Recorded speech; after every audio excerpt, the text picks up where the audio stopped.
Last time, we arrived and cleared into the BVI. Made our way to Norman Island for snorkeling, beach time, and dinner at the Bite. We circumnavigated Norman Island on our way to Jost van Dyke, grabbed a mooring ball at Diamond Key, and hiked over the road past Taboo through the creek up the hill to the bubbly pool.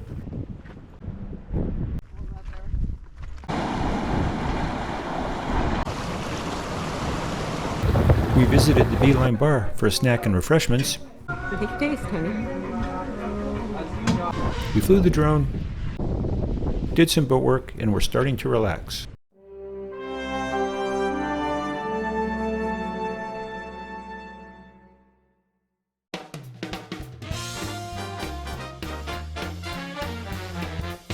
This is my buddy Brian. I'm Richard. I tend to take things a little too serious, so goofing around is good for me. And this is Georgia, my better half. We hope you join us for our adventures and travels on Cabo.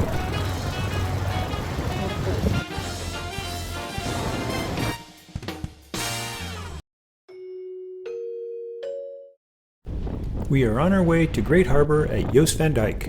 Bodyball is an online reservation system to reserve a mooring ball. Unfortunately, it is very competitive at Great Harbour, and within minutes after the balls open up at 7 a.m., the balls are all reserved. We were able to get a ball at 7:01 a.m. Great Harbour is a great place to be.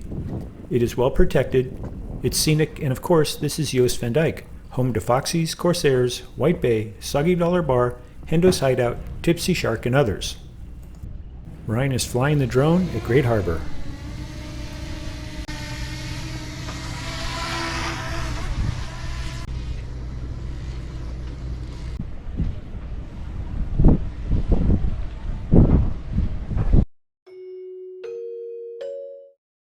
Here we are at Foxy's dinghy dock.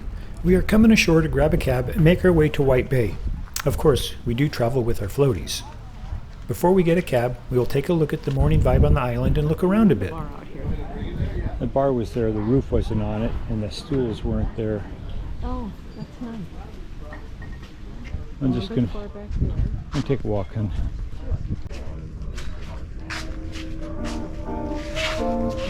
Motion detector.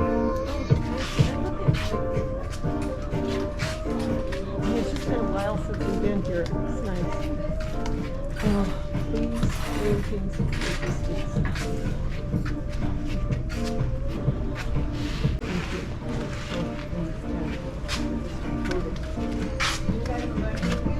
We are. I see you was running towards a taxi, but he was full. Yeah, he was full. To avoid waiting, it's best you make a reservation. But the first sitting is 6:30, then we have 7, we have 7:30, but you can come like anytime you want. anytime. Yeah. Okay, terrific. Once you make a reservation. Okay, thank you very much. What's your name? It's very nice to be back. Of course, it is always nice to walk around and see a quality gift shop like Foxy's.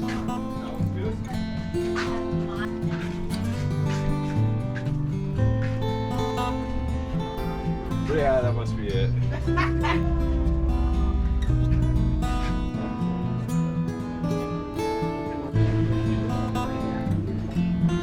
We are going for a little stroll down the main street on Jost. Here is the government building where one can clear in and out of the BVI on Jost van Dyke. Here we are at Tipsy Shark and Corsairs. Corsairs was not open as Vinny was not yet back on the island. Is this Corsairs open, do you know? We came back for dinner, but we did not have a reservation at Tipsy Shark. They were very generous and made room for us to have dinner, and it was awesome. Thanks so much. Vinny arrived a couple of weeks later and opened up.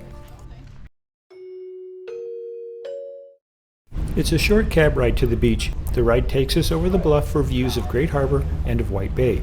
Both are spectacular. Yeah, I know, it's just a cab ride, but then again, it's the journey, not the destination, that makes all the difference. Jost van Dyke, like the rest of the BVI, suffered catastrophic damage from Hurricane Irma, a Category 5 storm which struck the territory in September of 2017. The island hillsides were stripped of vegetation. Jost van Dyke's primary school, health clinic, and 2 gas stations were damaged, and most of the island homes were destroyed. With little aid from the British or territorial governments during the weeks following, Jost van Dyke's 298 residents set up a recovery and command center at Foxy's bar. Food from other restaurants and residences were brought to Foxy's, which housed the island's only major surviving refrigerator and generators before others were repaired by the Royal Marines later that month. Here's the view shot. You stop in for our benefit. Very nice. Thank you very much. How did it turn out? Residents used a salvage chainsaw to clear roads and connect parts of the island. Shonda, who worked at Foxy's at that time, lost her apartment. She stayed with us right after the hurricane and returned to the islands with my tents and dozens of mosquito netting. We know that bugs are relentless at night. Oh, wow. Very nice. Look at that houseboat. Thank you.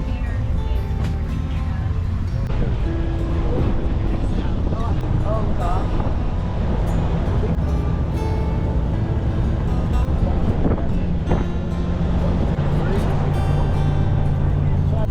Here we can see some of the rooftops of the structures near the beach.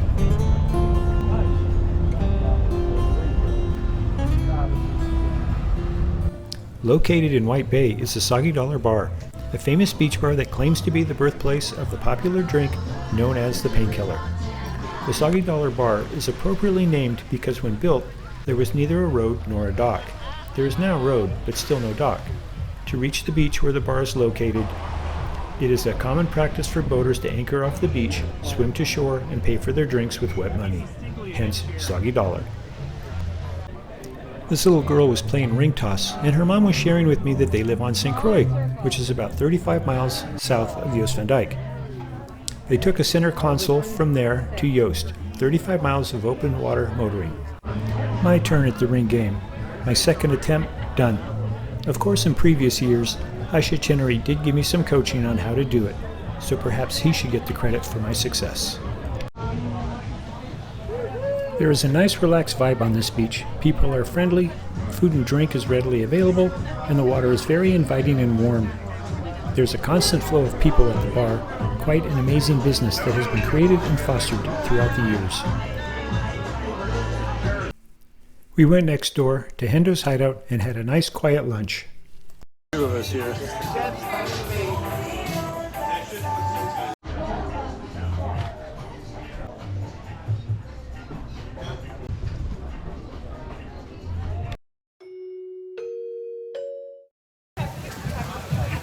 Hanging out in the shade on the beach. Georgia trying on some soggy merchandise. 1, 2, 3. And of course, we're posing with Soggy Santa. It was time to head back to the boat, so we grabbed a cab and we were off. It was a nice day at the beach. The weather was good, the water was warm, and we met some nice folks from Oklahoma, Lisa, Marty, and Sandra, who operate the deck at Cookson Village at Lake Tenkiller. Until we meet again.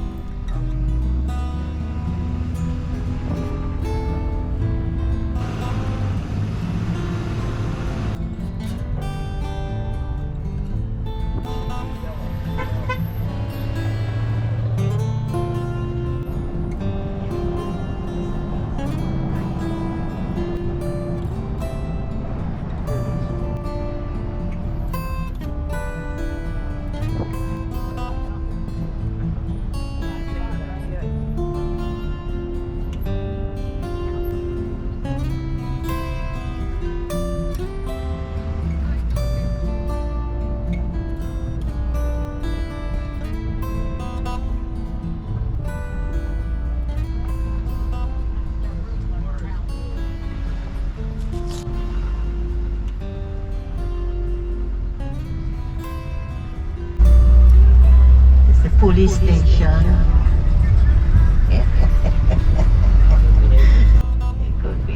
After we got back to the boat, we showered, got cleaned up, and went ashore for dinner.